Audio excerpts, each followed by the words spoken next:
14 बार राजस्थान के प्रभारी अजय माकन का ऐलान कि अतिशीघ्र होगा मंत्रिमंडल का गठन। आखिर बिरबल की खिचड़ी पकी गई और उसके साथ ही असंतोष का धुआं उठने लगा। राज्य मंत्री ब्रजेंद्र ओला ने सोनिया गांधी से गुहार लगाने के लिए समय मांग लिया और वरिष्ठ विधायक दयाराम जी ने पत्र लिखकर यह कहा कि अहर्ताएं क्या है मंत्री बनने की। जोरीलाल मीणा के तीखे तेवर हो, चाहे साफिया जुबेर का असंतोष हो, खिलाड़ी लाल मीणा का असंतोष हो, चाहे रामकेश मीणा अपने तर्कस के तीर पूर्व पीसीसी के चीफ सचिन पायलट की ओर निकाल रहे हो, सरकार एक बार फिर बिखरी बिखरी नजर आ रही है। इस बिखराव को रोकने के लिए राजस्थान में पहली बार जब से लोकतांत्रिक सरकारें बनना प्रारंभ हुई है, मुख्यमंत्री जी ने अपने 6 विधायकों को अपना सलाहकार नियुक्त किया है। यक्ष प्रश्न यह है कि जिनको सलाहकार नियुक्त किया उनको कौन से विषय पर सलाह देने में सिद्धहस्त है वो।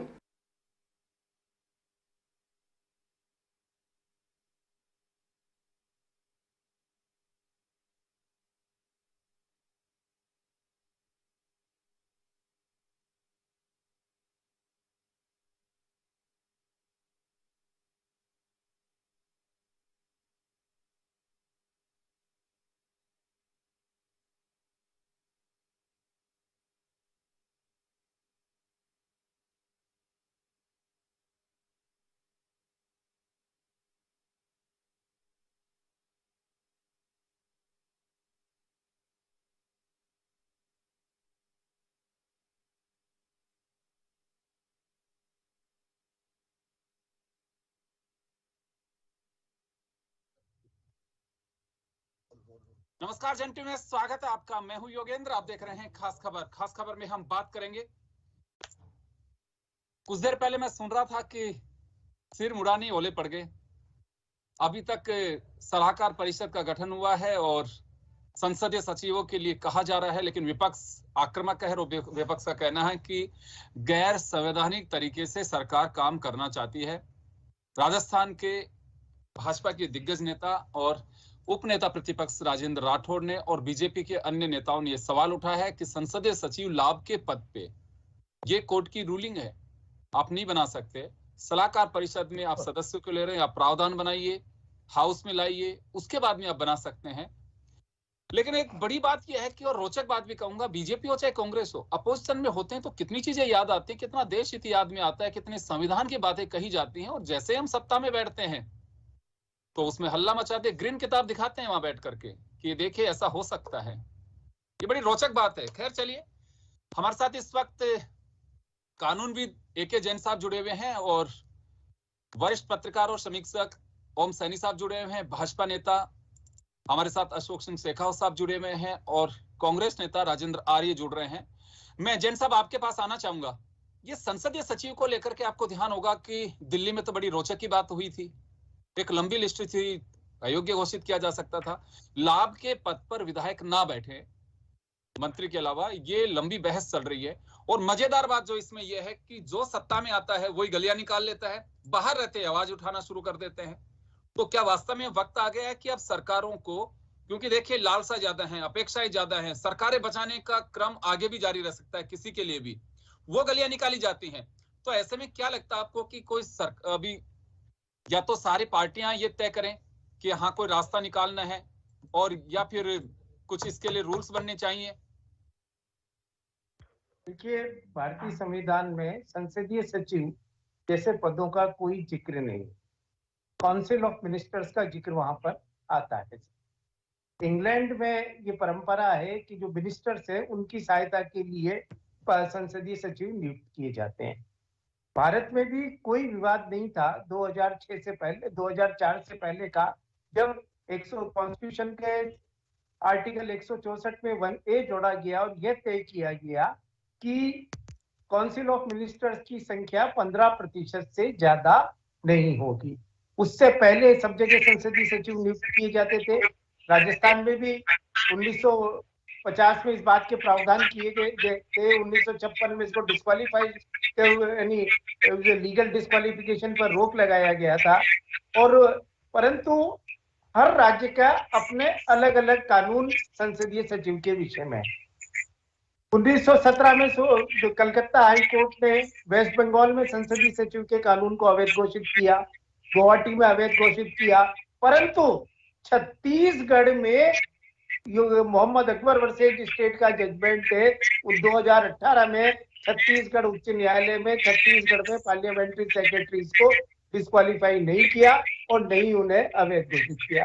राजस्थान में 2017 में 9 संसदीय सचिव भारतीय जनता पार्टी की सरकार में नियुक्त किए गए थे, जिसे एक पीआईएल के माध्यम से राजस्थान उच्च न्यायालय में चुनौती दी गई थी। दीपेश ओसवाल के नाम से वह पीआईएल थी, उसका कुछ निर्णय हो पाता उससे पहले ही यहाँ पर सब कुछ समाप्त हो गया। अब प्रश्न सिर्फ ये है कि संसदीय सचिव, चूंकि इसमें ग्रे एरिया है, काउंसिल्स ऑफ मिनिस्टर्स, क्योंकि आप बात साथ में ये डिक्लेरेशन करते हैं कि ये मंत्री के समकक्ष सुविधाएं प्राप्त करेंगे, जो मंत्री नहीं है और विधायक और मंत्रियों के समकक्ष सुविधा उन्हें दी जा रही है, तो इसी आधार पर दिल्ली में डिस्क्वालीफाई किया गया, मणिपुर में उनको अवैध घोषित किया गया, तेलंगाना में इस पर स्टे किया गया, पंजाब में इसको अवैध घोषित किया गया। सिर्फ एक छत्तीसगढ़ के उच्च न्यायालय के अलावा बाकी सब जगह अनवैध किया और सुप्रीम कोर्ट में अब तक इस विषय में कोई फाइनल वर्डिक्ट नहीं आया है, क्योंकि हर स्टेट का अपना अलग अलग कानून है। तो ऐसी परिस्थिति में ये ग्रे एरिया है। साहब, क्या लगता है आपको कि देखिए राजनीतिक दल तो मुझे लगता नहीं है कि इसका कोई रास्ता निकालेंगे। अब कोर्ट की ओर ही देखा जा सकता है, क्योंकि हर राज्य में प्रॉब्लम होने वाली है, कुछ हो भी रही है। तो क्या वास्तव में अभी इस पे कोई रूलिंग बन जानी चाहिए? देखिए, संसदीय सचिव जो ब्रिटेन में बनाए गए हैं, उसका ऑब्जेक्ट था कि लेजिस्लेचर्स के मैटर में, एडमिनिस्ट्रेशन के मैटर में जो एक्सपीरियंस लेजिस्लेटर्स है वो मंत्रियों की मदद करें। परंतु भारत में इसका दुरुपयोग दूसरे तरीके से होता है। यहाँ पर संतुष्ट करने के लिए या लोगों को एक सुविधार पद देने के लिए इसके लिए किया जा रहा है, और जिसी के कारण 6 विभिन्न हाई कोर्ट ने इसको अवैध घोषित किया है। और ये अल्टीमेटली सुप्रीम कोर्ट में ही तय होगा कि इसको वो काउंसिल ऑफ मिनिस्टर्स का भाग माना जाकर अवैध घोषित किया जाए अथवा नहीं किया जाए, क्योंकि एक हाई कोर्ट का इससे डिफरेंट वर्जन है, उन्होंने अपने रूल्स का डिफरेंट व्यू लिया हुआ है। जी, मैं वापस लौटूंगा सर आपके पास में, मैं ओम सैनी साहब के पास में जाना चाहूंगा। ओम जी, मैं एक बड़ी रोचक बात बताना चाहूंगा। संसदीय सचिवों का जब मामला आया था, आपको ध्यान होगा, सुमित्रा सिंह जी उस वक्त स्पीकर हुआ करती थी, भाजपा का कार्यकाल था, वसुंधरा जी पहली मर्तबा मुख्यमंत्री बनी थी, उस समय संसदीय सचिव बने थे। तब सीपी जोशी ने इस मामले को उठाया था संसदीय सचिव को लेकर के कि लाभ के पद में ये प्रोसीडिंग कहती है अगर ये परंपरा बनानी है तो राजस्थान में हाउस में लाकर के परंपरा बना दीजिए, नहीं तो गलत है। मुझे बहुत अच्छे से ध्यान है कि इस मामले को कंसीडर कर भी लिया था सुमित्रा सिंह ने, और जैसे ही सुमित्रा सिंह चेयर पे बैठती थी शून्यकाल में, सीपी जोशी वो मामला उठाते थे, सुमित्रा सिंह जी सभापति पैनल में से किसी को बुला लेते। बड़ी एक आपने उस वक्त देखा भी होगा, लंबा समय चला था। ये बात केवल एक बीजेपी या कांग्रेस की नहीं है, ये एक परंपरा से बन पड़ी है, क्योंकि सरकारें बचानी है, कई बार बहुमत नहीं मिल पाता है, बहुत सारी चीजें होती हैं। तो क्या वास्तव में कोई रूल बना देना चाहिए इसको, या फिर कोर्ट को छोड़ देना चाहिए कि जो फैसला आएगा वो मान लेंगे? देखिए, प्रजातंत्र की रक्षा के लिए जो सारे सिलसिले थे और ब्रिटेन से प्रारंभ होता है कि किस तरीके से जैन साहब ने बताया कि सांसदों की मदद के लिए या मंत्रियों की मदद के लिए इस तरीके से सेक्रेटरीज बनाए जाते थे, जिनकी बड़ी एक अच्छा ख्याल था ये, और यही ख्याल यहाँ पर। लेकिन इस ख्याल का इस्तेमाल जो प्रारंभ हुआ है वो संतुष्टि के लिए जो प्रारंभ किया गया कि अपने साथ में जोड़ करके लोगों को जो रखना है उनको कुछ न कुछ लाभ का पद दिया जा सकता, तो इसे लाभ का पद बना दिया। ये था नहीं। देखिए, और तो और डिप्टी मिनिस्टर्स खत्म कर दिए, स्टेट मिनिस्टर और कैबिनेट मिनिस्टर वाला सिलसिला था, क्योंकि डिप्टी मिनिस्टर सहयोगी तो करते थे स्टेट मिनिस्टर से या कैबिनेट मिनिस्टर से, तो उनको खत्म किया तो फिर इनकी क्या आवश्यकता थी। और अगर डिप्टी मिनिस्टर बन सकते हैं और बनाए जा सकते तो संसदीय सचिव की आवश्यकता थी, लेकिन उसको खूबसूरत बनाने के लिए ये सब गढ़ा गया। और देखिए, राजनीति में जो कुछ चलता है वो सत्ता के लिए सारी साठगांठ होती है, और कॉन्स्टिट्यूशनली इंटरप्रिटेशन में भी आप जब डिबेट होगी तो पता लग जाएगा कि ब्रिटेन के उदाहरण होंगे, अमेरिका के उदाहरण होंगे, दूसरे कोर्ट्स के उदाहरण होंगे, और साथ साथ में अपने अनुभव से और लोग जिस तरीके से करेंगे तो हो। लेकिन अब जो है जरिया वो तो है, ये सचमुच है। 2017 में तो याद नहीं आया भारतीय जनता पार्टी के जो लोग हैं उनको कि साहब आपने नो कैसे बना रखे हैं, अभी कैसे बनाए, अब जो बनने का सिलसिला जा रहा है क्यों, तो ये एक तरफा नहीं हो सकता। मॉरलिटी तो दोनों तरफ लागू होनी चाहिए, आप विपक्ष में बिल्कुल। है तब भी होनी चाहिए और जब आप सत्ता में है तब भी होनी चाहिए। तो यकीन तब नैतिकता का ख्याल तो तब आता है जब सत्ता से बाहर आप होते हैं। नैतिकता का ख्याल उस वक्त नहीं आता जब सत्ता में होते हैं। सत्ता में तो सत्ता को बनाए रखने के लिए आप लगातार प्रयास किए चले जाते हैं। मैं वापस आ रहा हूं आपके पास में, वापस लौटूंगा। अशोक सिंह जी हमारे साथ में है। अशोक जी, बीजेपी आरोप लगा रही है कि लाभ के पद पे आप विधायकों को नहीं बैठा सकते। दिल्ली में भी आप लोगों का ये एजेंडा रहा, लेकिन बड़ी प्रॉब्लम यह है कि हर पार्टी यही करती आ रही है। आप लोगों ने भी किया है, ये पहले भी किया, जब पहला कार्यकाल वसुंधरा जी का रहा तब भी किया, और उससे पहले कांग्रेस ने भी किया। एक पार्टी नहीं है कि, तो जब मॉरलिटी की बात की जाती है तो चारों तरफ से होनी चाहिए। राठौड़ साहब, जब मुझे ध्यान है कि वसुंधरा जी का पहला कार्यकाल था, उस वक्त संसदीय कार्य मंत्री उस वक्त भी थे। जैसे ही कोई बात आती थी तो ये उठ करके उसे खारिज करने की कोशिश करते थे। तो क्या वास्तव में सवाल वाजिब है, इसमें कहीं कोई डाउट नहीं है, लेकिन सभी राजनीतिक दलों को लगता है आपको कि हाँ, तय करना चाहिए कि अब हम इस लिमिट से बाहर नहीं निकलेंगे, क्योंकि राठौड़ साहब कह रहे हैं कि 30 का बनता है हमारे यहाँ पे कोटा, जो कंप्लीट हो चुका है। आप 15% मंत्री बना सकते हैं, इंक्लूडिंग चीफ मिनिस्टर, तो वो 30 होते हैं। 30 का कोटा पूरा हो चुका है। यहाँ बिल्कुल राठौड़ साहब सही कह रहे हैं। अब आप किसी को भी लाभ के पद पे नहीं रख सकते। उन्होंने 2 सवाल खड़े किए संसदीय सचिवों के और सलाहकार परिषद, जिसमें उन्हें लगता है कि राज्य कैबिनेट मंत्री का दर्जा दिया जाएगा उनको। ये प्रावधान में नहीं है, और अगर ये प्रावधान बनाना है तो हाउस में आना चाहिए। ये आपको लगता है कि यहाँ सर्वदलीय बैठक करके तय कर लेना चाहिए कि बिल्कुल अब ये ढर्रा नहीं चलेगा? देखो योगेंद्र जी, सबसे पहले तो आप ये देखें कि यदि सुप्रीम कोर्ट के 2 जजमेंट आते हैं, सिक्किम हाई कोर्ट का जो जजमेंट आया, जैन साहब ने बताया, उसमें तो साफ लिखा था संसदीय सचिव उनको बर्खास्त किया गया और उनके जो तनख्वाह और मानदेय थे और उनको भी सीज करने के आदेश दिए गए थे। मैं कह रहा हूँ वर्डिक्ट आया 2017 के लगभग आया, और उसके बाद में मुझे लगता है कि अधिकतर वर्डिक्ट आने लगे हैं। उससे पहले थे लेकिन कम, ऐसा जुडिशरी थ्रू कम था, और उसका इम्प्लीमेंटेशन सरकारें कम करती थी।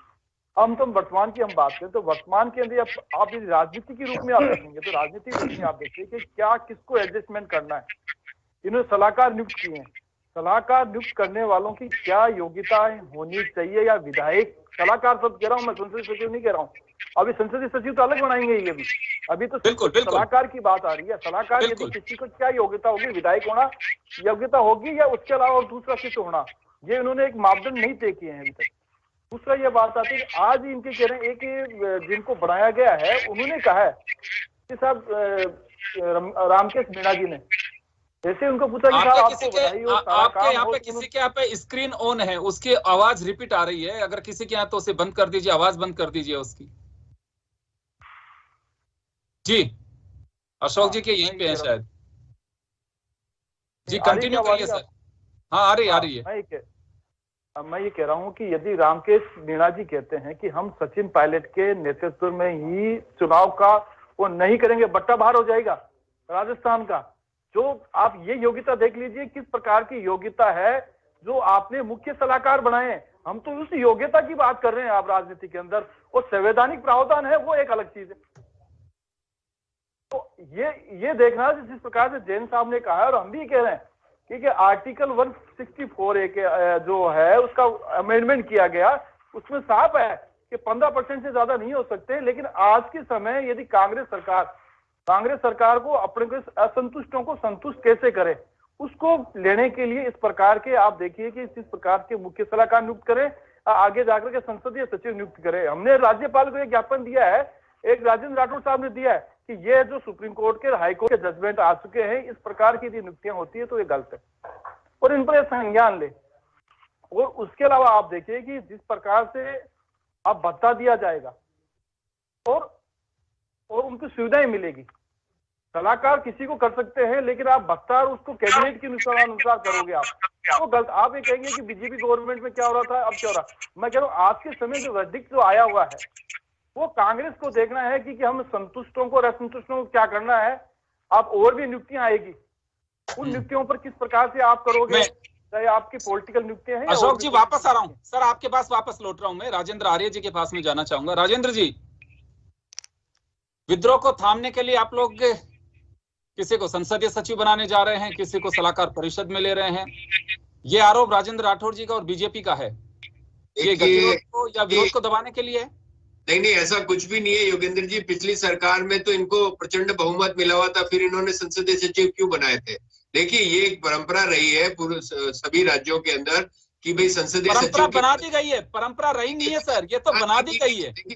देखिए योगेंद्र जी, सत्ता के विकेंद्रीकरण के लिए और उनमें ज्यादा अनुभवी लोगों की भागीदारी करने के लिए ये एक प्रक्रिया है और इस प्रक्रिया को कोई भी नजर नहीं कर सकता। हाँ, यहाँ पर जब ये सारे मामले जैसे कोर्ट में जाते हैं तो उसके लिए एक लेजिस्लेशन का विषय है कि इस पर कानून बनाकर और एक सीमा तय कर दी जानी चाहिए। ये समय आ गया है कि बार बार ये मैटर कोर्ट में जाके मतलब इसके ऊपर चुनौती दी जाती है, तो उस तरीके के मैटर है तो इनको कानूनी जामा भी पहना दिया जाना चाहिए। विधानसभाओं को ये हक है, संसद को ये हक है कि वो इस तरीके के कानून बना के एक तय समय सीमा या तय सीमा कर सकती है। तो यहाँ पर ये कहना, आज ये देखे ना, भाजपा के लोग हर कार्यकाल के अंदर संसदीय सचिव बना रहे, आज ये संसदीय सचिव और सलाहकार के लिए कह रहे। मैं कह रहा हूँ ये तो सत्ता का केंद्रीकरण चाहते हैं। इन्होंने जिस तरीके से अपने लोगों को जिस तरीके से ये एडजस्ट करते हैं या नए नए जो पोर्टफोलियो बना के लोगों को करते हैं या और एजेंसीज के माध्यम से जिस तरीके से लेते हैं, यहाँ तो लेजिस्लेचर के लोग ही है जो कि मतलब एमएलए है या जो भी है वही लोग आ रहे हैं। उसके अलावा इन्होंने तो डायरेक्टली मतलब आईएएस भर्ती करने तक का तरीका अपना लिया है, तो वो तो बहुत ज्यादा असंवैधानिक है। जबकि यहाँ पर इनके यहाँ पे रिक्रूटमेंट का वो तो बहुत ज्यादा असंवैधानिक है। आप लोग तो थोड़ा सा असंवैधानिक प्रयोगिता दे देते हैं। चलिए मैं जैन साहब के पास जाना चाहूंगा। सर देखिए, अपने अपने तर्क हैं, लेकिन ये गलियां निकाली जाती है, मैं ये कहूंगा रास्ता निकालना। और क्या लगता है आपको, ये तो राजनीतिक दलों को तय करके और एक बनाई देना चाहिए इसका परंपरा? तो मैं नहीं कहूंगा कि ये परंपरा बन गई है, बना दी गई है। ये तो ऐसा चलन में आ गया है कि हाँ बना सकते हैं हम ये। पहले मंत्री अनलिमिटेड, कितने मंत्री, उत्तर प्रदेश हरियाणा, इनमें तो मुझे लगता है कि हर विधायक मंत्री के आसपास होता था। ये भी सुप्रीम कोर्ट को करना पड़ा, ये तय करना चाहिए था राजनीतिक दलों को, लेकिन नहीं कर पाए। अभी भी आपको लगता है कि कभी दखल होगा तो कोर्ट का ही होगा? राजनीतिक दलों से उम्मीद कर सकते हैं कि हाँ ये तय कर सकते हैं, ऐसा कोई प्रोटोकॉल, ऐसा एक लिमिट तय कर सकते हैं, कर पाएंगे? देखिए, जो आर्टिकल 164(1)(a) अमेंडमेंट किया गया, वो किया तो पार्लियामेंट में, पर वो सुप्रीम कोर्ट के बार बार निर्णयों के बाद इसमें किया गया कि भाई पब्लिक मनी है, that can not be used in देवल, आपका पर्पज है गवर्नेंस, और गवर्नेंस के हिसाब से ही आपको करना चाहिए। अब बात करें एडवाइजरीज की, तो पिछली भारतीय जनता पार्टी सरकार में तो एक पूरी एडवाइजरी काउंसिल बनाई हुई थी, जिसमें रिटायर्ड आईएएस भी थे, बिजनेसमैन भी थे, उद्योगपति भी थे। चीफ मिनिस्टर को हक है, ये बात है कि उनको किसी प्रकार का रिम्यूनरेशन नहीं दिया जा रहा था, उनको कोई कैबिनेट मंत्री या स्टेट मंत्री नहीं दिया जा रहा था, सिवाय चेयरमैन और वाइस चेयरमैन के अलावा बाकी लोगों को जब मीटिंग्स में आते थे तो प्रोटोकॉल दिया जाता था। अभी भी बात करें तो अभी 6 एडवाइजर्स जो बनाए गए चीफ मिनिस्टर्स के, इसके साथ साथ ऑलरेडी कुछ आईएएस ऑफिसर्स हैं जो रिटायरमेंट के बाद एज एडवाइजर काम कर रहे हैं चीफ मिनिस्टर्स के पास। तो एडवाइजर आप ले सकते हैं, कर सकते हैं, पर एडवाइजर को आप practically minister of councils of ministers के बराबर बना के रख दें या उसके अंदर शामिल कर दें अप्रत्यक्ष रूप से, तो ये निश्चित रूप से कोर्ट्स को एग्जामिन करना पड़ेगा कि जो आपने एडवाइजर्स बनाए हैं, ये उनको आप पावर्स क्या क्या दे रहे हो।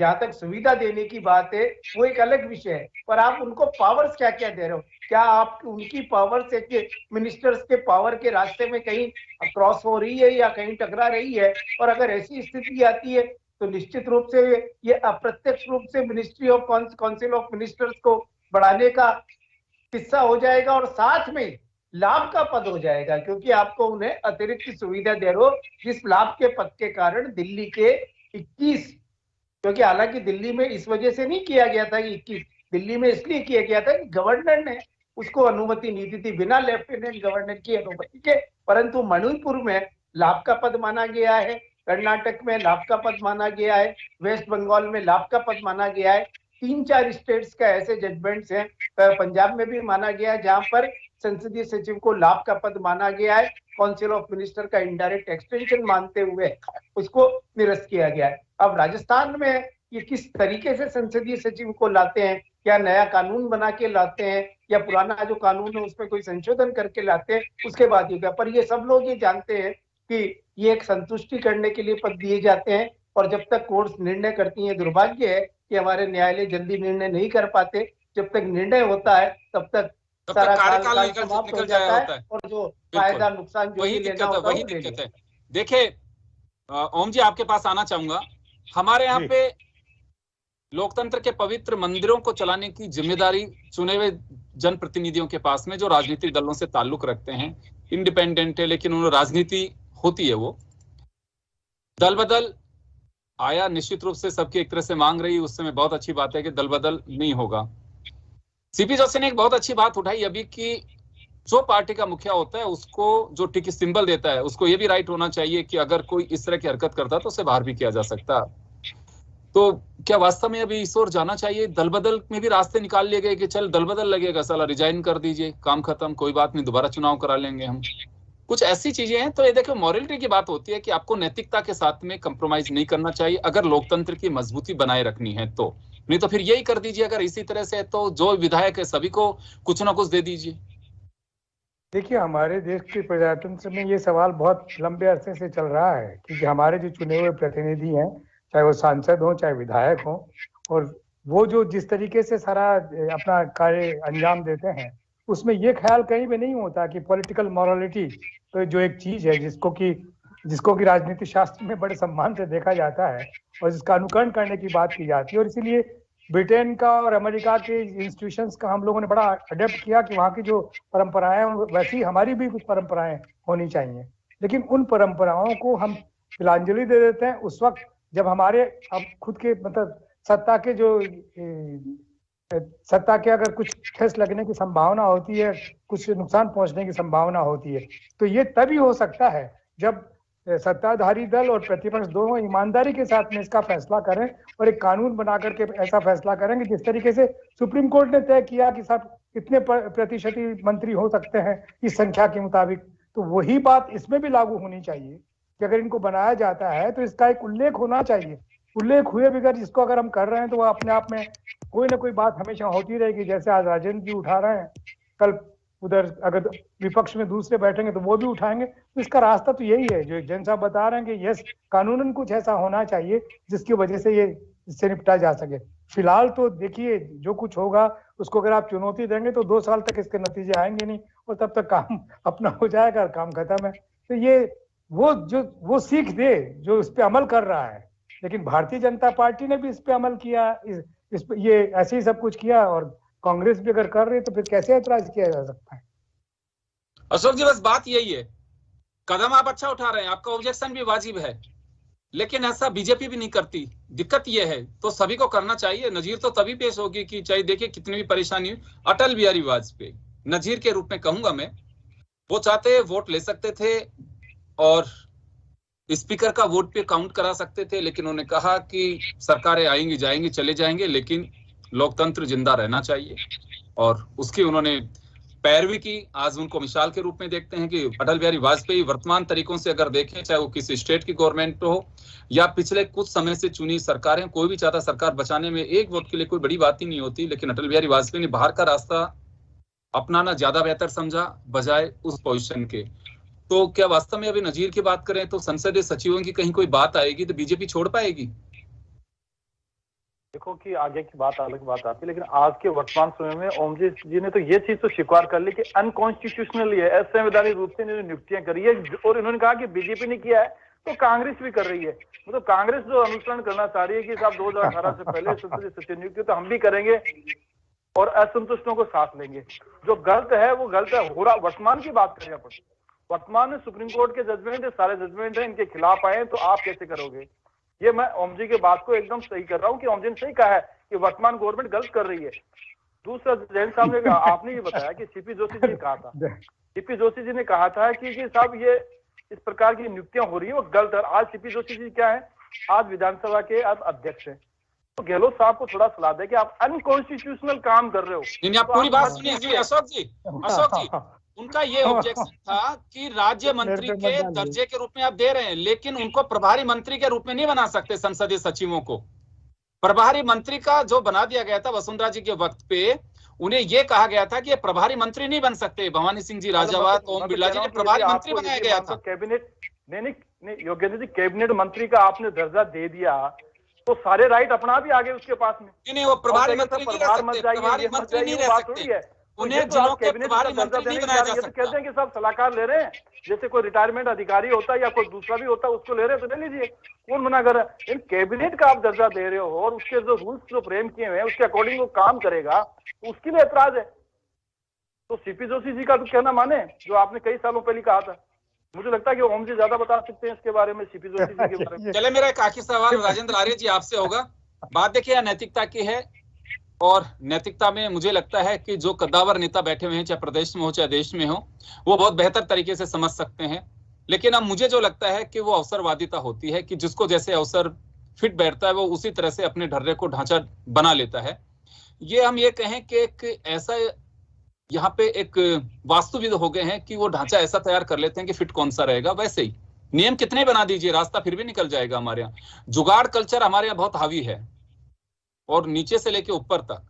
तो ये आप बना भी देंगे तो कोई को रास्ता निकल जाएगा, क्योंकि सबसे पहले जरूरी है सरकार बनाना। क्योंकि हर व्यक्ति भाषण देता है कि दागी बागी ये नहीं चलेंगे, लेकिन जिताऊ होना चाहे वो दागी हो चाहे बागी हो, एक मूल मंत्र बन गया है। हाँ, वो मूल मंत्र बन गया है कि कुछ नहीं यार, केस वेस कोई फर्क नहीं पड़ता, ये तो जनहित के मुद्दे थे इस वजह से हो गया। बड़ी गजब की बात बताता हूँ, एक इंटरव्यू मैंने देखा, उससे सज्जन के मर्डर के मामले, रेप का मामला, कि आपने ऐसे व्यक्ति को टिकट दिया कि नहीं तो जनहित के अंदर आंदोलन चले थे उसके। नहीं साहब, रेप का मामला रेप जनहित में कैसे हो सकता है? तो ऐसे ऐसी चीजें और उन्हें जस्टिफाई करने की कोशिश करते हैं राजनीतिक दल। तो क्या लगता है राजेंद्र जी, ये सबको तय करना चाहिए? देखिए योगेंद्र जी, डेमोक्रेसी अभी 1947 में जब से देश आजाद हो उसके बाद से करीबन 75 साल हो चुके हैं। तो उसके बाद में धीरे धीरे जैसे जैसे हमारा लोकतंत्र आगे बढ़ रहा है, उसके साथ में जो भी हमें आगे भी और भी सुधारों की तरफ बढ़ना पड़ेगा, और जो भी हमें रास्ते हैं, तो आज संसद को या विधानसभा को कानून बनाने का हक है। अगर इस तरीके की जरूरतें महसूस होती है, जैसा कि जैन साहब ने और इन्होंने ओम जी ने भी बताया था कि ब्रिटेन के अंदर या अमेरिका के अंदर संसदीय सचिवों की परंपरा है कि जो मतलब पार्लियामेंटेरियन होते हैं उनको पार्लियामेंट के मैटर्स पे वो उनको सलाह देते हैं। तो इस तरीके की बात है। और फिर हम कहना चाहते हैं कि सत्ता के विकेंद्रीकरण के लिए ये तमाम चीजें जरूरतें हैं। ज्यादा से ज्यादा लोगों की भागीदारी या विशेषज्ञ लोगों को उस मसलों में जोड़ने के लिए ये जरूरी है। जनता के हित के लिए संसद हो चाहे लोकसभा हो चाहे विधानसभा हो, ये जनता के हित में काम करती है। अगर ये चीजें जनता के हित में तो निश्चित रूप से होनी चाहिए। लोकतंत्र की यही सबसे बड़ी खूबसूरती है। चलिए, फिर तो जितने विधायक है उन्हीं का सबका लाभ लेना चाहिए, और लाभ लेंगे तो लाभ का पद भी मिल जाएगा उनको। फिर तो ये मुझे लगता है कि वही मैंने राजेंद्र जी कहा कि फिर परंपरा पे ठप्पा सभी राजनीतिक दलों से खुसर फुसर करके या चर्चा करके कर लेना चाहिए कि आप भी ऐसे करेंगे, हम भी ऐसे कर लेते हैं, कोई फर्क नहीं पड़ रहा, ऑब्जेक्शन नहीं उठाना, उठाएं तो बस उसको गंभीरता से नहीं लेना है। ये म्यूचुअल अंडरस्टैंडिंग होनी भी चाहिए लोकतंत्र में। ऐसा नहीं है कि आप सभी जगह चल रहा है, ये बहुत अच्छी बात है। क्यों जनता बस यही जानना चाहती है कि जो आरोप लगा रहे हैं वो सही है कि अंदर से मिले हुए हैं। बस यही सबसे बड़ी प्रॉब्लम है जो मुझे लगता है कि अब दिखाई भी देती है। तो चलिए, बहुत बहुत शुक्रिया आप सभी का। खास खबर में इतना ही, दीजिए इजाजत, नमस्कार।